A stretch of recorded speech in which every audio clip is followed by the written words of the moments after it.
This is exhausting. My camera and my SD cards and my computer just all decided not to make any sense today. I'm doing this again and it's not going to be very spontaneous now. Let's get started before the night falls. Today I have a very simple video for you that I didn't really plan to make ever, and it might have been better that I didn't make it, but now I have, so yeah, we'll all have to live for this. It is about my first times. It's a YouTube tag that has been around for I think like 3 years now.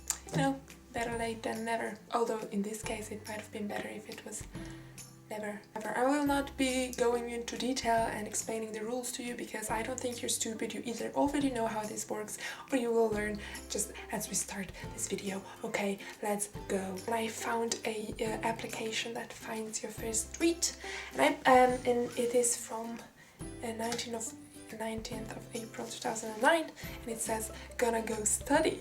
exclamation point.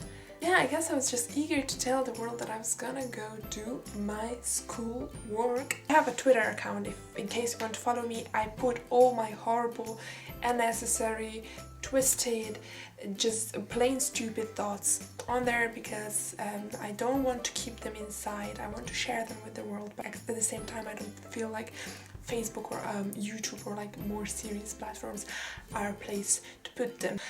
I've started doing YouTube I think in like 2007, and my first YouTube video was a tribute to Mary-Kate and Ashley Olsen. I basically put together a video montage of their pictures, and there was their song Brother for Sale playing in the background. It was just basically a Windows Movie Maker effects extravaganza. But the first YouTube video of me that I've ever made is this one here, and it was made in 2008 with my best friend. It was uploaded on my channel called AJ Show that is now set private. I was really young. Look at this, look at me. And I'm still here.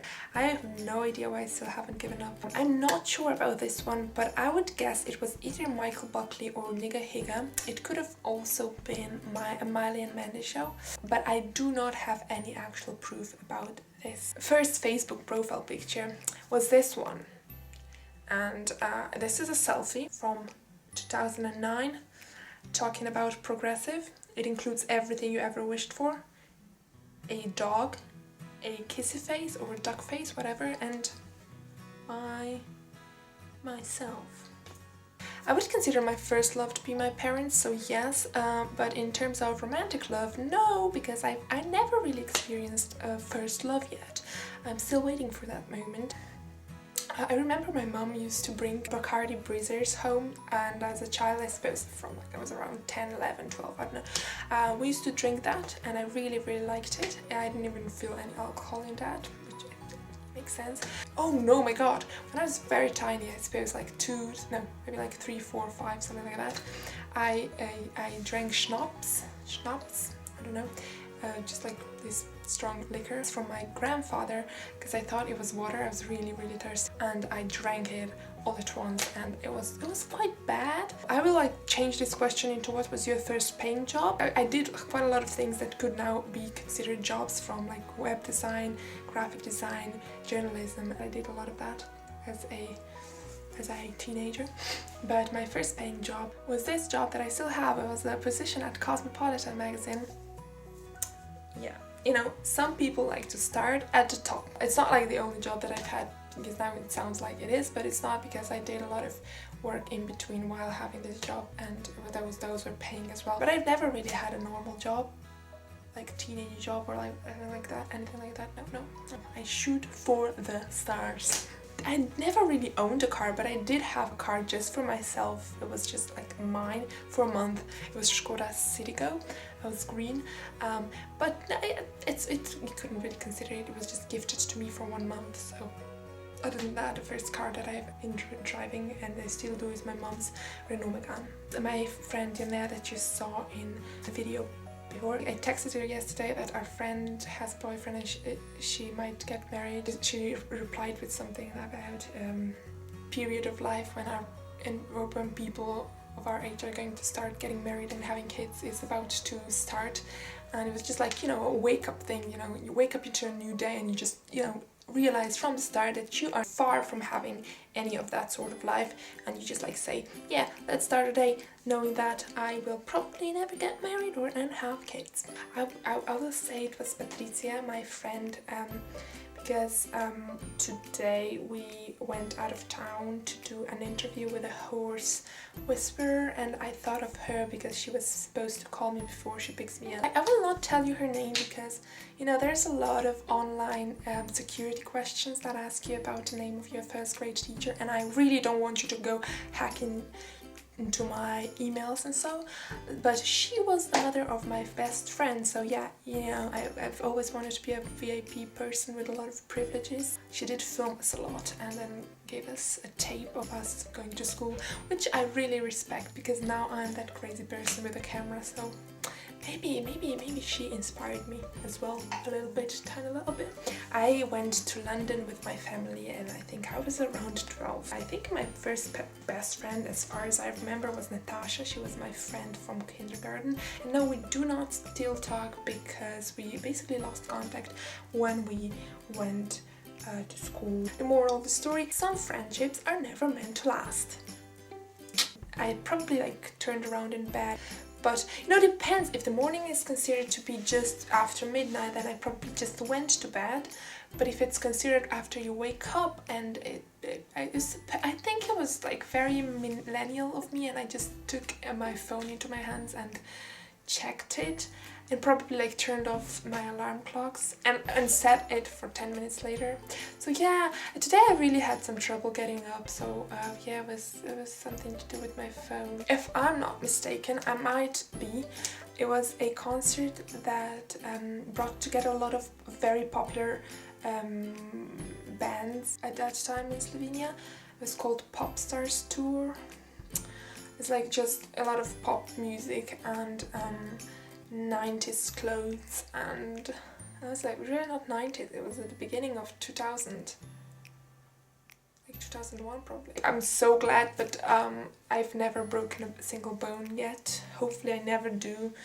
But the next question is, when was the first time you got stitches? And that was, I think, in 2009. I think I was like 16 or something, and I got stitches, like 6 stitches, like just right here somewhere. I fell off my bike because I'm really not the most skilled bike driver. I flew over the handle of the bike on the floor, and the bike somehow landed on top of me and broke my head. The thing is, it's not that I'm not the cautious type of person who does not wear a helmet, because I do wear a helmet all the time, look like a total idiot driving around with a huge helmet on my head, but no, I just like took it off 2 minutes before that happened. So that's what I get for being extra careful all the time. Oh, it's this one right here, it's a septum piercing. No, I'm kidding, this is freaking fake, and I really am getting annoyed by it. So I don't really have any piercing except for my ears, for my earrings, which I have gotten when I was around 5, and I'm not planning to pierce anything else except maybe like my eyeballs. That would be pretty fucking rad. It's getting so dark and I hate it, and this lightning is horrible. I'm really sorry. It's just a mess, but I've tried, and of course I did not succeed. The first country I went to was most likely Croatia. When I was a baby. I don't remember the first movie that I've ever seen, but the first movie that I went to see in the cinema was 101 Dalmatians. I just started crying during that movie, so I had to leave the cinema because it was just too traumatizing for me. We don't really have this thing called detention in Slovenia, but we get this when you do something bad, the teacher writes a note to your parent, and your parents have to sign it, and you have to bring it back to school. And so I never really got any of those, except for once. It was in my 4th grade, and I was looking through the window, and I leaned over an open window a bit too much, so my teacher gave me like a notice for my parents. I guess it's not really allowed to look outside the windows too passionately in my elementary school. I think my sister could count because we used to share a room when we were kids, but my first actual roommate was Patricia again. We shared a room in Ireland when we lived there. It was rhythmic gymnastics, and I think I started at the age of 6. Here's a little clip of that. It's a really bad quality, but yeah, you get an idea. I stopped doing that because my parents didn't want me to get too into this competitive sport thingy. I do usually take off my shoes, but really just run to my computer and like, hi my old friend, I've missed you, where have you been all my day? And then I stay there for the rest of the day. I wish I was joking. Oh, we have come to the juicy part. I think it was in April. I'm not sure, but I think it was in April. Not this April though. Do I want to say anything else? No. I'll see you eventually. I will see you next time you decide to click on one of my videos. That was clever. That was clever because it was true and it was complete truth. Bye-bye!